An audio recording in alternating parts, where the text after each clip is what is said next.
Bienvenue pour cette nouvelle séquence des paroles de la vie éternelle avec Marc Joseph. Nous sommes aujourd'hui le 24 janvier 2024. 24 janvier 2024, c'est encore un jour de grâce et de victoire que tu as à vivre avec la présence de Jésus-Christ dans ta vie. Et je suis venu te le redire.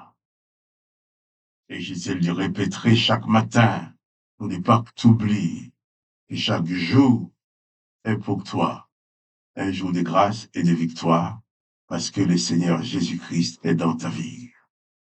Et je te dirai aussi, pas de panique, pas de peur, pas de terreur.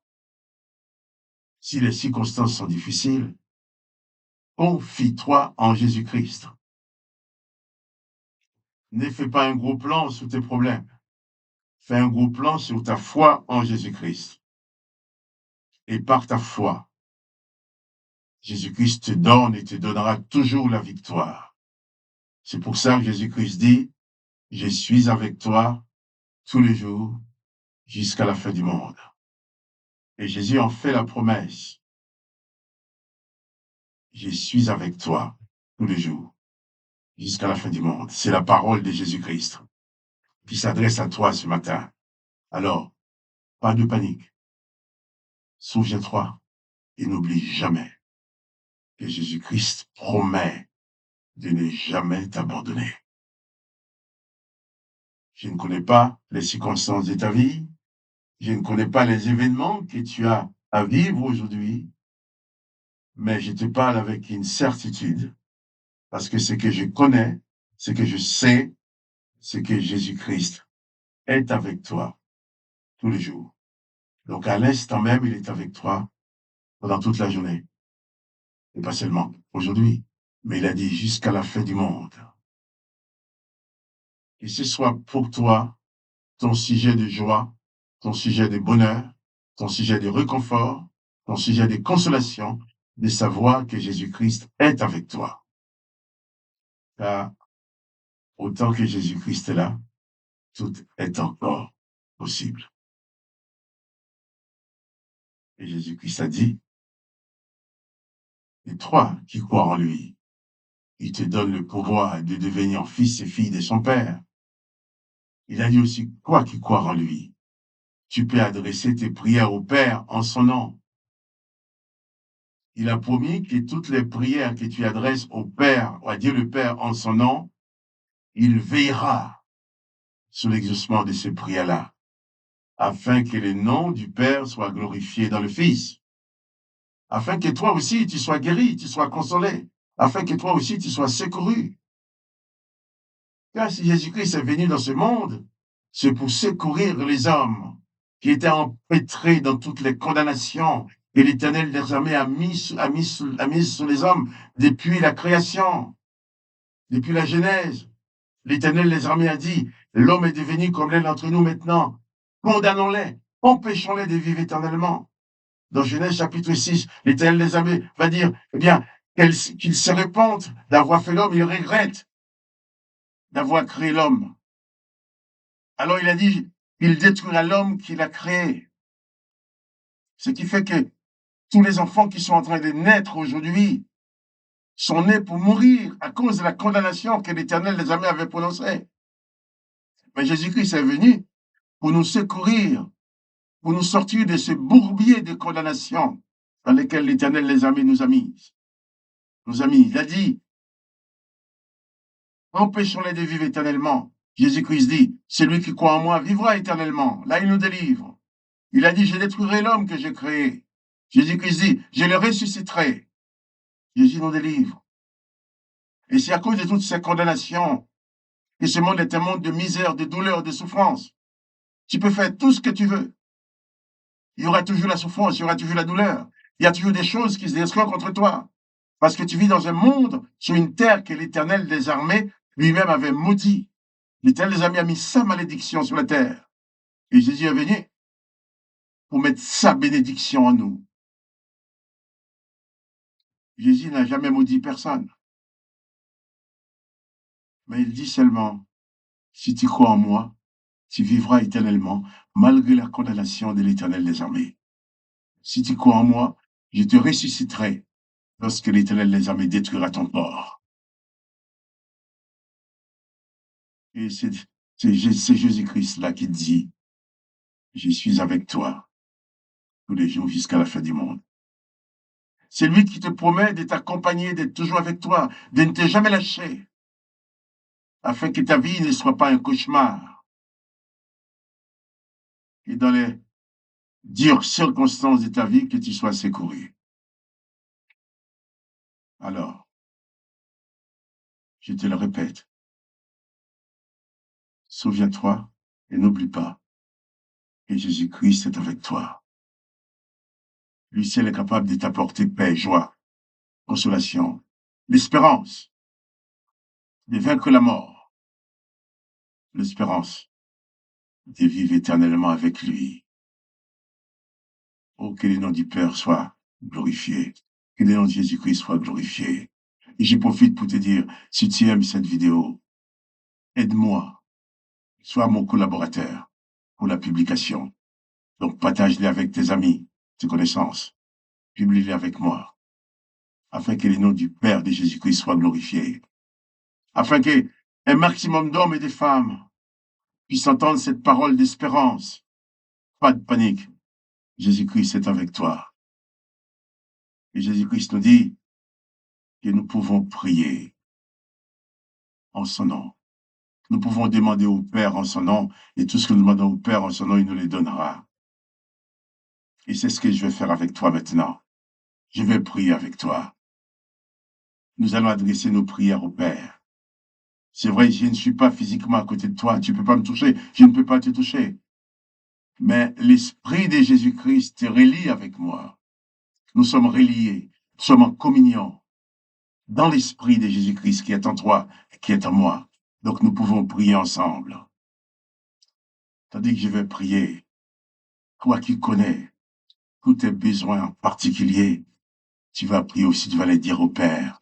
Et moi, je suis en communion avec toi. Prions ensemble. Père, dans le nom de Jésus-Christ, je viens te prier pour mon frère, pour ma soeur qui regarde cette vidéo, qui écoute cette prière et qui prie avec moi. Quel que soit l'endroit où il se trouve, je sais que la distance n'existe pas pour toi. Tu es partout, en lui, en elle et en moi. Alors, dans le nom de Jésus-Christ, je prie pour sa délivrance. Je te demande de lui apporter la délivrance, quelle que soit la forme de délivrance dont elle a besoin, dont il a besoin. Délivre-le, délivre-la maintenant, papa, car il est de ta volonté que chaque homme et chaque femme puisse être en bonne santé, puisse vivre en paix. Malgré le mal, les malheurs qui existent dans ce monde de malédiction, mais tu es venu nous apporter ta bénédiction. Mais sois donc la bénédiction dans la vie de cet homme. Sois donc la bénédiction dans la vie de cette femme. Sois donc la guérison, la délivrance, papa. Dans le nom de Jésus-Christ, je proclame sa guérison. Je proclame sa délivrance. Quels que soient les problèmes qu'elle a affrontés maintenant, merci de lui donner la victoire. Car la victoire qui triomphe de ce monde, c'est notre foi en toi. Oh, que le nom de Jésus-Christ soit béni. Que le nom du Père soit béni. Nous te glorifions, papa, parce que tu es celui qui répond à notre prière. Et nous t'apportons dans le nom du Seigneur Jésus-Christ. Amen. Amen. Jésus-Christ dit, eh bien, demandez au Père en son nom et il nous donnera. Je vais continuer la lecture avec toi. Jean chapitre 6, verset 16. Hier, nous avons parlé des gens qui voulaient enlever Jésus pour le faire roi. Mais non, Jésus ne veut pas être le roi, un roi comme le roi de la terre. Il est déjà le roi dans le monde spirituel, le roi dans nos vies. Que son Saint-Nom soit glorifié. Jean 6, verset 16. Quand le soir fut venu, les disciples de Jésus descendirent au bord de la mer. Étant montés dans une barque, ils traversaient la mer pour se rendre à Capernaum. Il faisait déjà nuit. Jésus ne les avait pas encore rejoints. Voilà. Je vais m'arrêter là. Jésus s'est retiré dans la montagne. Mais ses disciples veulent retourner à Capernaum.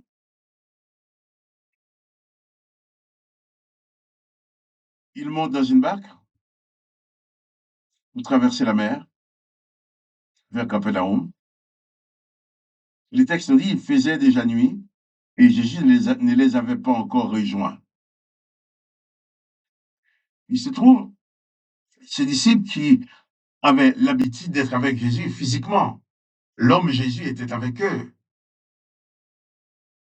Voyant que la nuit tombe, Jésus est encore dans les montagnes, donc ils ont dit, bon, on va retourner chez nous. Ils ont pris la barque. Il nous dit, il faisait déjà nuit. Lorsque la présence de Jésus-Christ est éloignée, lorsqu'il ne voit pas Jésus, il décide de repartir. Les textes nous disent, il faisait déjà nuit et Jésus ne les avait pas encore rejoints. Il faisait nuit et ils étaient là sans Jésus.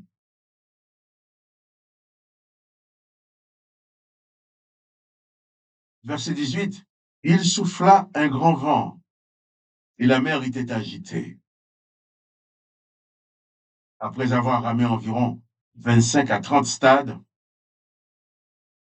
il voit Jésus marchant sous la mer et s'approchant de la barque.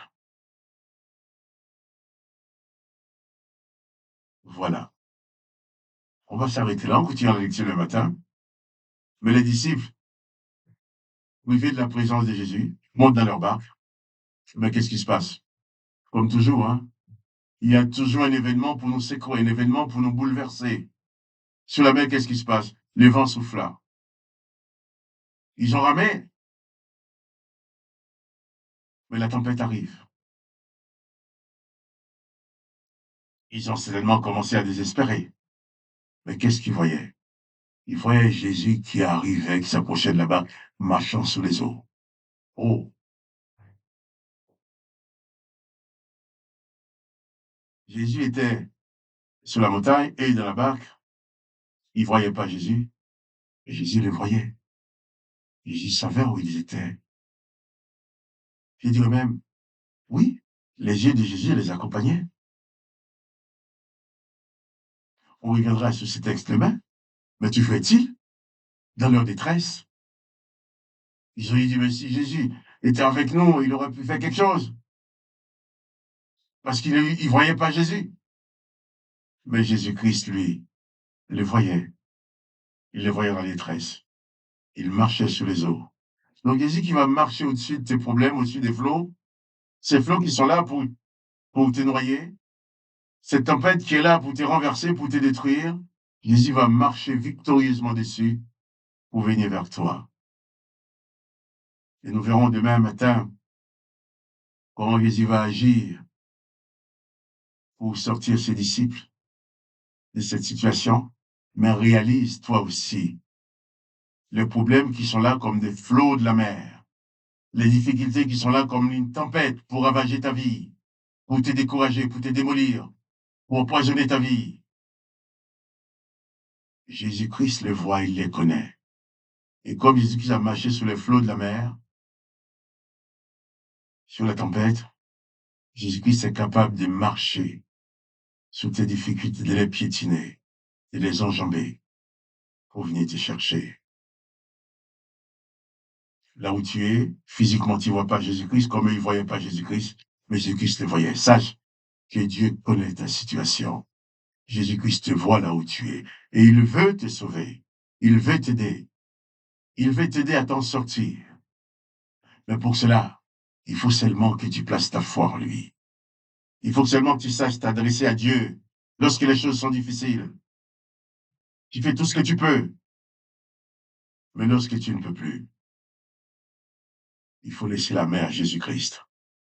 Pour cela, il faut croire en lui. C'est pour ça qu'il a dit, je suis avec toi tous les jours, jusqu'à la fin du monde. C'est pour ça qu'il ne veut pas t'abandonner. Parce qu'il sait que tu vas avoir à traverser des moments difficiles, des moments douloureux, où tu auras besoin de consolation, tu auras besoin de sa paix, tu auras besoin de son aide. Et Jésus-Christ te dit, Pas de panique. N'aie pas peur. Je suis avec toi tous les jours jusqu'à la fin du monde. Nous allons revenir sur ces textes demain matin. Jésus qui marche sur les eaux pour aller vers ses disciples qui sont en difficulté. Mais en attendant, si tu aimes cette parole te fait du bien. Partage-les. Partage cette parole, partage cette vidéo avec tes amis, tes connaissances.